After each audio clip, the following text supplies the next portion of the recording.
Pensamiento Acción. Entrevistas realizadas en el marco del 19º Congreso Internacional de la Asociación Filosófica de México en la Universidad Autónoma de Aguascalientes. En esta ocasión, la doctora Sibón Guerrero McManus, del Instituto de Investigaciones Jurídicas de la UNAM, directora del Laboratorio Nacional de Diversidades, es entrevistada por la doctora Gabriela Ortiz del Departamento de Filosofía de la UAA. Gracias por acompañarnos. Hola a todos, les damos la bienvenida y sobre todo a la doctora Sibón Guerrero McManus, que nos acompaña en este marco del 19º Congreso Internacional de Filosofía, Mundo, Pensamiento, Acción, y que precisamente el tema del Congreso nos invita mucho a la reflexión. Y sobre todo queremos comenzar preguntándonos si sería el mundo diferente si no existiera la filosofía. ¿Qué piensas tú? Bueno, primero gracias por la invitación. La respuesta es que sí, porque la filosofía ha hecho una diferencia en el mundo, la sigue haciendo. Su ausencia sí dejaría huellas, sí sería, digamos, notoria. La mayor parte de la gente piensa que la filosofía es un ejercicio que se hace en una especie de torre de marfil. En ese sentido, compartiría este sesgo que se tiene sobre la academia es irrelevante. Esto no es cierto. La filosofía se ha hecho también en las cárceles, se ha hecho también en momentos políticos álgidos, se ha hecho también dentro de los activismos, se ha hecho también como un acto de resistencia. Quitar a la filosofía del mundo no solo es quitar una empresa intelectual, digamos, de una torre de marfil, sería quitar todos esos ejercicios de pensamiento donde muchas veces nos hemos jugado la vida literal y figurativamente. ¿Crees que hay una diferencia entre esta filosofía que estás mencionando y la filosofía que hacemos en la academia?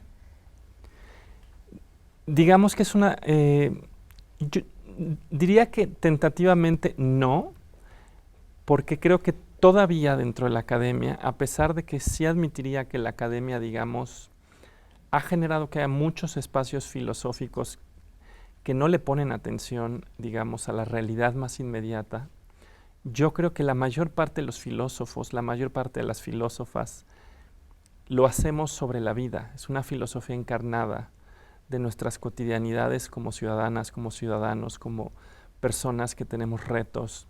En ese sentido, el lenguaje a veces parece desconectarnos, pero las reflexiones suelen estar muy cercanas, no solo a nuestras vivencias, sino a las vivencias de nuestros estudiantes, amigos, compañeros. Y en ese sentido, sí creo que a pesar de que quizás la inmensa mayoría de los filósofos no nos estamos jugando la vida en una guerra, cosa que agradezco, sí creo que sí nos estamos jugando el pensamiento, por lo menos el pensamiento. ¿La filosofía logra transformar el mundo? Sí, y no solo logra transformar el mundo, logra transformar los cuerpos. Esto se nota en distintos tipos de filosofía. Yo hago filosofía feminista. Sin duda que ahí se nota que transforma cuerpos, porque transforma, por ejemplo, la manera en la que amas, la manera en la que te acercas a otras personas, la manera en la que ves el mundo, en la manera en la que educas, no solo a los estudiantes, sino a los hijos. Ese es un ejemplo de cómo la filosofía transforma no solo el mundo, te transforma. Y por supuesto es solo un ejemplo, ¿no? No tienes que hacer filosofía feminista. Casi cualquier proyecto filosófico es transformador. Incluso los proyectos que parecen muy distantes están transformando nuestra manera de contemplar el mundo. ¿Crees que en esto que has planteado, hay un riesgo para la filosofía? ¿Estamos en riesgo de desaparecer los que pensamos filosofía aún en este marco amplio que planteas que, bueno, no solo en la academia, sino desde la cárcel se hace filosofía? Entonces, ¿tiene un riesgo de desaparecer la filosofía o no? Cierta filosofía sí está bajo ataque y hay que defenderla.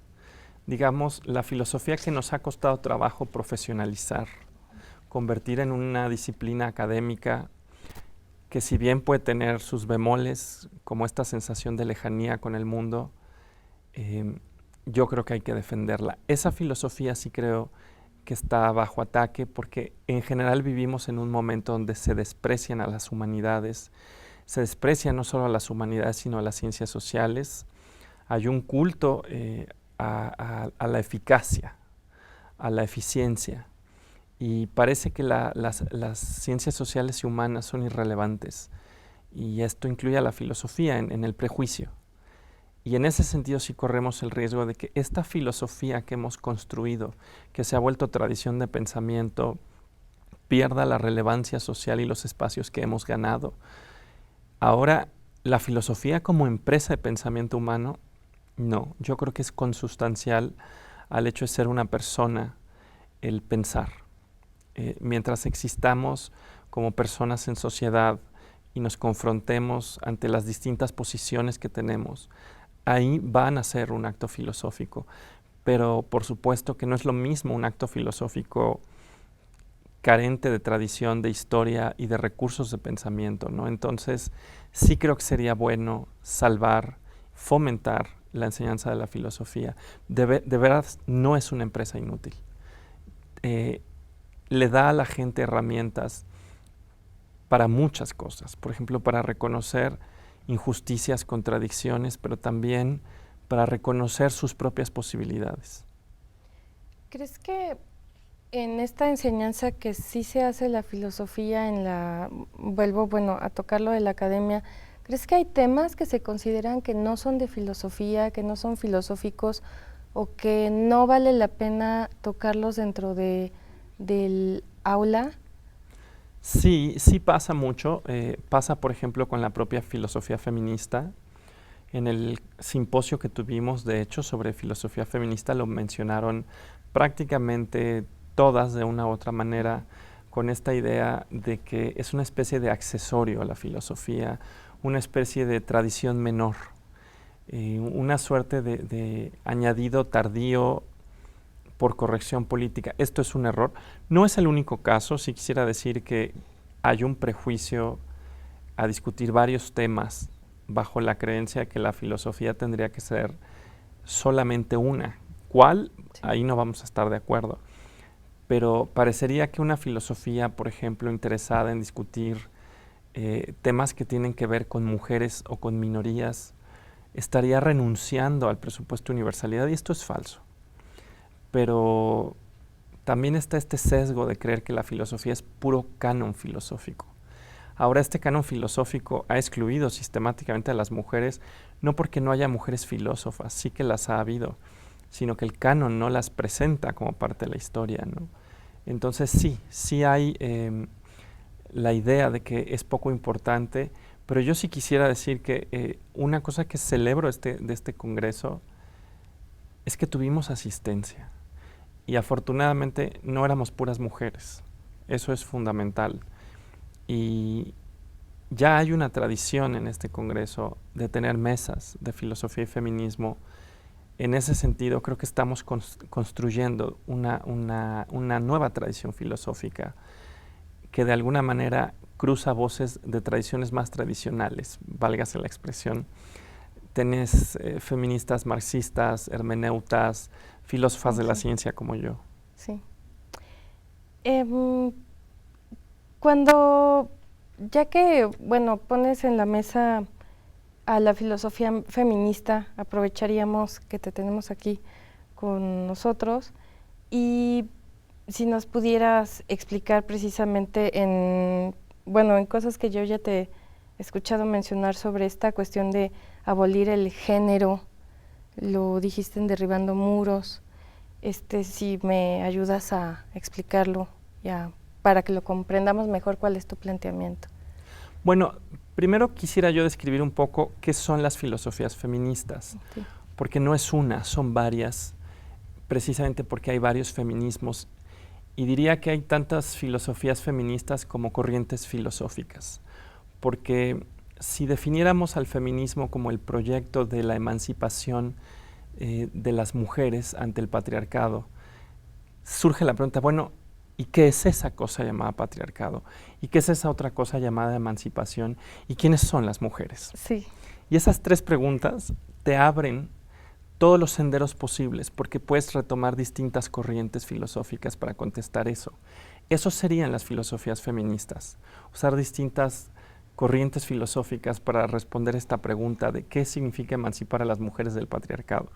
Ahora, dentro de los muchos debates que hay ahí, hay debates, por ejemplo, acerca de si el género, como este orden que nos asigna posiciones a hombres y mujeres, pero también como una experiencia carnal de cómo nos vivimos, es nocivo o hay alguna manera de preservarlo y reformarlo. Este es un debate que existe al interior de la filosofía feminista.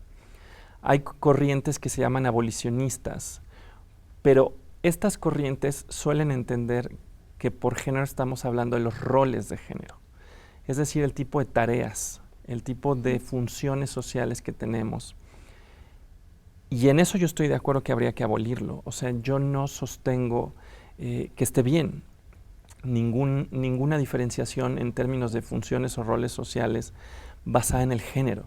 En ese sentido sí comparto el proyecto abolicionista de una parte del feminismo que dice tendríamos que tener la posibilidad de tener cualquier rol social sin importar nuestro género. Ahora, abolir al género no tiene por qué implicar abolir la diferencia sexual, porque eso sería pensar que la única posibilidad de la justicia es que seamos todos y todas radicalmente iguales. Y la verdad es que las experiencias que tenemos, las experiencias de deseo, las experiencias de cómo nos gozamos en el cuerpo, pero también cómo nos presentamos ante otras personas, no tendrían por qué ser abolidas. La manera en la que una mujer goza su cuerpo no es la misma y no tendría por qué serlo. Y en ese sentido, abolir el género no tiene por qué ser abolir la diferencia sexual. En ese sentido yo diría, bueno, comparto el proyecto abolicionista de los roles de género y la celebración de la ética de la diferencia, del feminismo de la diferencia, que es este que dice, rescatemos la diferencia de los cuerpos, las distintas encarnaciones, los distintos placeres. En esto que también mencionas, bueno, que hay muchas formas, a lo que nos lleva el tema, muchas formas de ser mujer, también muchas formas de ser hombre. Precisamente cuando se define las instituciones, ¿no? Quizá en este dualismo también, pero también en estas cuestiones de quiénes son las mujeres o quiénes son los hombres o quiénes son los que son vulnerados. A veces el concepto puede ser muy limitante para las prácticas, para los cuerpos, como mencionas. O sea, ¿cuál es la ventaja y la desventaja de generar conceptos frente a los problemas cotidianos de la existencia, pues muy concreta de la vida diaria? Bueno, la ventaja que tienen los nombres y las categorías es que justo permiten esto, nombrarnos, pero no solo nombrarnos, sino también mostrar en qué sentido nuestras experiencias se entretejen con las de otras personas.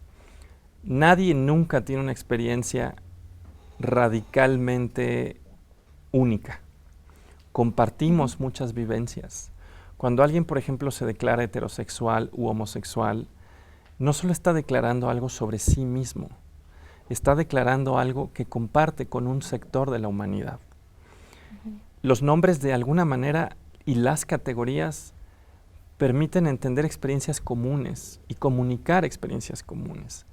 Ahora, por supuesto, cada quien tiene una serie de nombres que lo nombran y esos nombres de alguna manera se alinean para hacernos personas únicas. Ojo, eso no quiere decir que lo que dije hace 2 segundos sea falso. Podemos ser personas únicas y eso no quiere decir que nuestras experiencias sean radicalmente únicas. Lo que es único es la manera en la que se alinean. Cuando alguien dice yo, por ejemplo, que es mi caso, yo soy una mujer trans, lo que está diciendo es que comparte una serie de experiencias con las mujeres y una serie de experiencias con las personas trans. Y eso de alguna manera permite comprender públicamente mis experiencias, mis vivencias. Eso es una ventaja de las categorías. Por supuesto, una desventaja es que las categorías están vivas y no solemos pensarlas como vivas. Solemos pensar que tienen un único sentido, una única manera de funcionar, y eso no da cuenta de su propia vivacidad, de la manera en la que funcionan distinto. Y un ejemplo muy obvio, por supuesto, no es lo mismo ser una mujer trans que está en una universidad a ser una mujer trans que, por ejemplo, hace trabajo sexual. Los términos no funcionan igual, no nos nombran con las mismas experiencias. Hay que tener en claro que las categorías están vivas y nombran distintas experiencias que no son por eso radicalmente inconmensurables. Algo comparto. Me quedo pensando, ¿por qué precisamente ante esto que estás mencionando, por qué hacer epistemología feminista? Es decir, ¿por qué necesitamos en estas cosas que hacemos en filosofía, en tantas actividades y tareas que tenemos, por qué necesitamos hacer epistemología feminista? No nada más, epistemología o no nada más algún tipo de feminismo. ¿Por qué epistemología feminista? Mira, es una gran pregunta. Parecería que es una suerte de quehacer innecesario o poco prioritario, porque parece que hay tantas violencias hacia las mujeres que parecería que hacer epistemología feminista es una especie de acto que nos hace perder el tiempo. Esto es un error.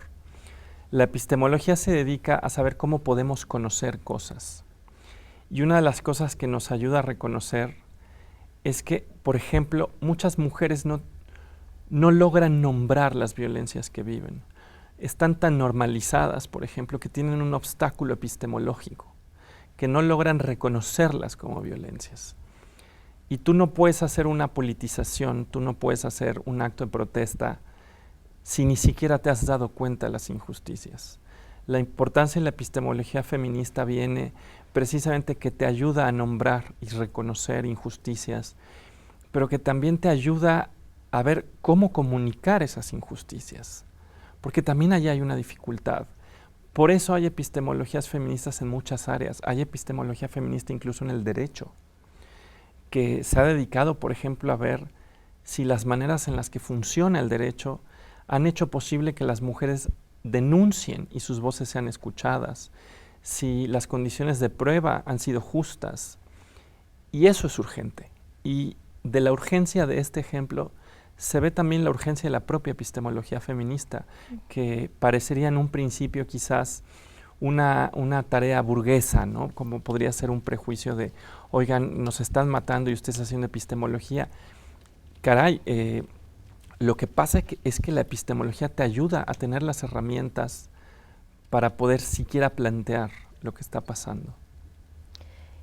En la capacidad de tener lo que está, de plantear precisamente o diagnosticar, no darse cuenta, precisamente con estos discursos de odio, estas prácticas de odio, ¿qué podemos hacer desde la filosofía, desde las epistemologías feministas para, no sé si la palabra correcta es combatir estos discursos de odio? Yo creo que podríamos hacer dos cosas. La primera, la filosofía, sobre todo la filosofía occidental, desde sus inicios se forjó no solo como un espacio de pensamiento, sino también en espacios de enseñanza. La mayor parte de las aulas en todo el mundo funcionan bajo la presunción de que son espacios neutrales y desafortunadamente son espacios cuya neutralidad esconde que hay un privilegio masculino, heterosexual, cisgénero. Y con esto no lo digo para satanizar a los hombres, ni satanizar a los heterosexuales, ni satanizar a los cisgénero. Lo digo porque tendríamos que reinventar las aulas como un espacio de diversidad. Esto es una tarea que tendríamos que tener las y los maestros, y de no reaccionar hasta que irrumpe la diversidad, sino de anticiparla y enseñar precisamente a pensar que nos vamos a encontrar alteridades que nos sorprenden. Esto es una tarea de la filosofía entre espacios de enseñanza, pero también, por supuesto, habría otra, y es desmontar sesgos.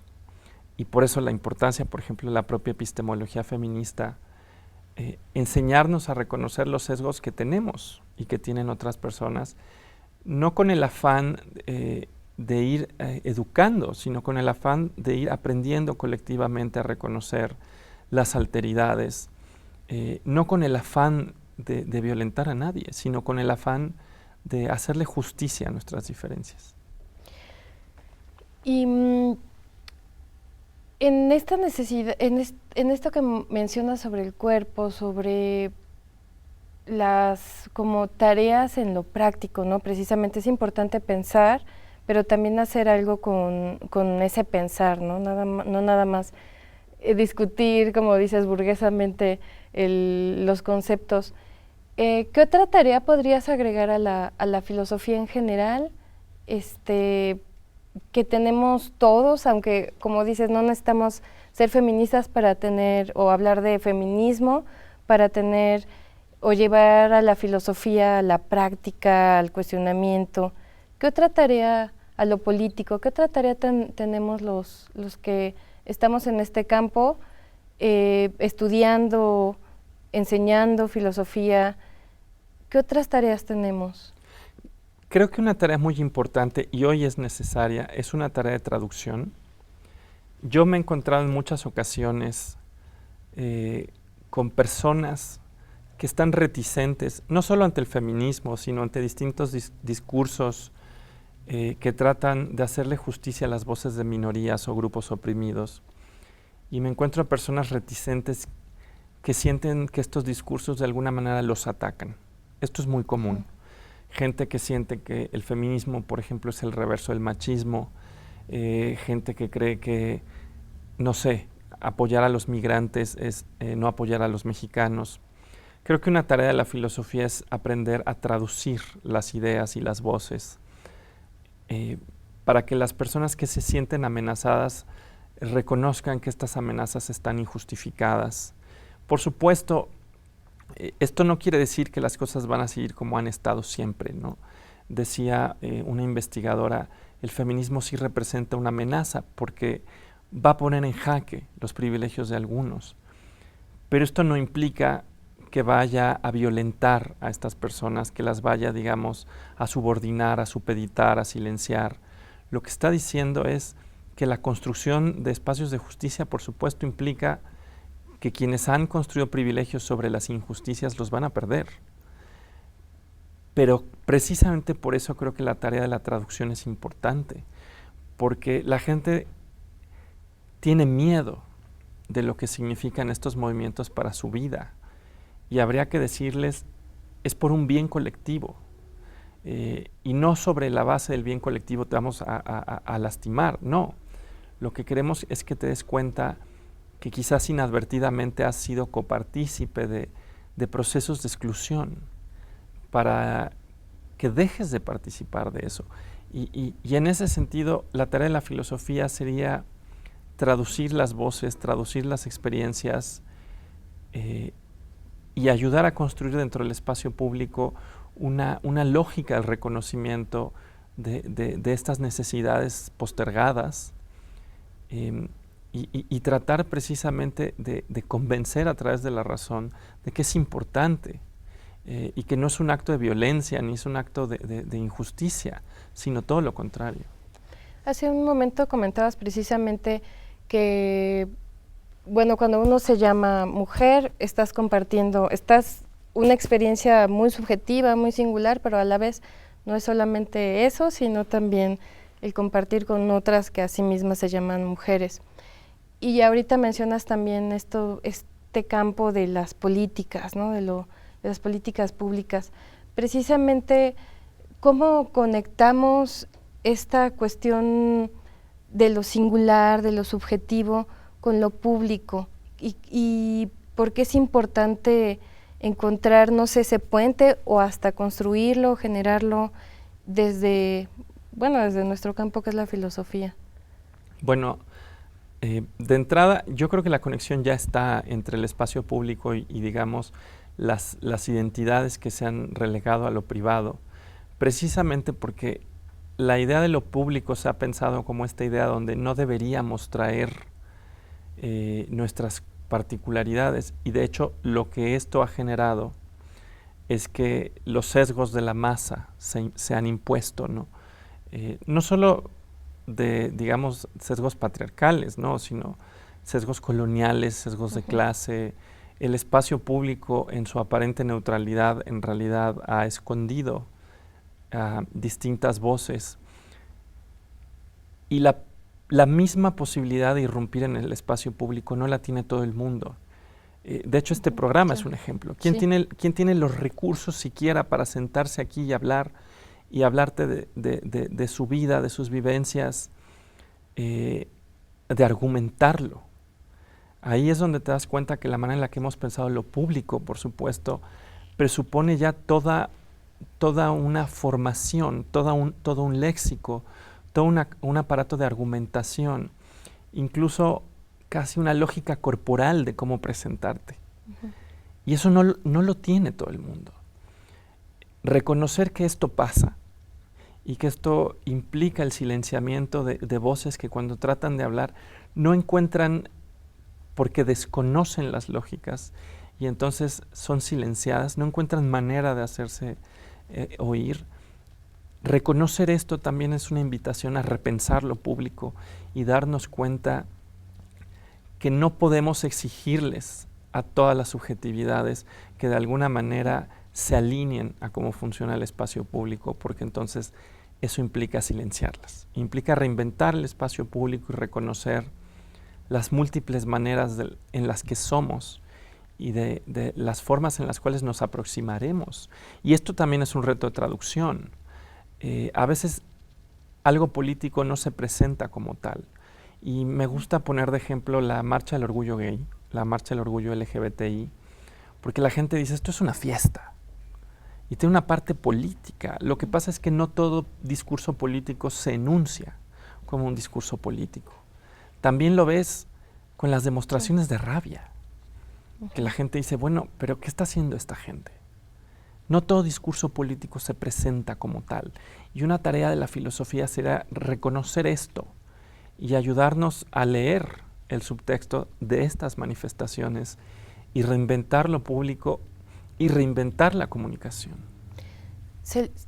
En esto que planteas, ¿se le puede exigir a los que hacemos filosofía pensar y posicionarnos, es decir, no solo pensar, sino también tomar posición desde nuestro cuerpo, desde nuestro espacio geográfico? ¿A nosotros sí se nos puede o se nos debe exigir?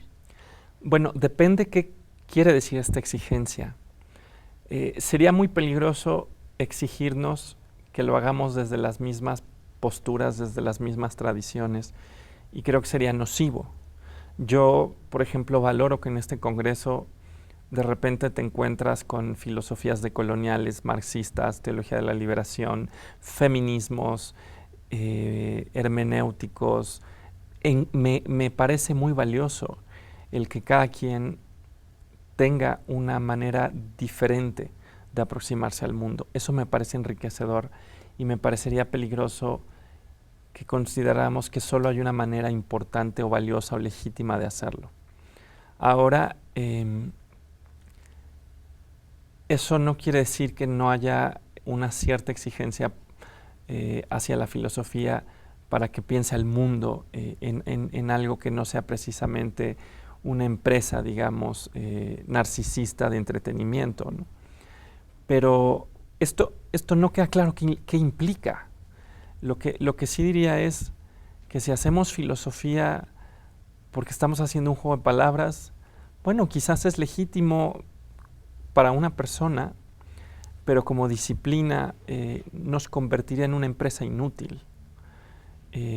Yo no sé si me atrevería a decir que es una exigencia a todos y cada uno. Y yo lo que quisiera es que, más que fuera una exigencia impuesta, que fuera una elección autónoma de cada filósofa, de cada filósofo, el reconocer que lo que hace precisamente es algo más que jugar con las palabras. Que fuera una especie de exigencia que cada quien se impone. Esto es algo que considero que sería mucho más valioso. Pues muchas gracias por aceptar la entrevista. Fue muy, muy, muy divertido y enriquecedor platicar contigo. Les agradecemos a los que nos escuchan y nos acompañan. Le damos las gracias a la doctora Shibón Guerrero McManus, que nos acompaña en este Congreso Internacional. Okay. Listo.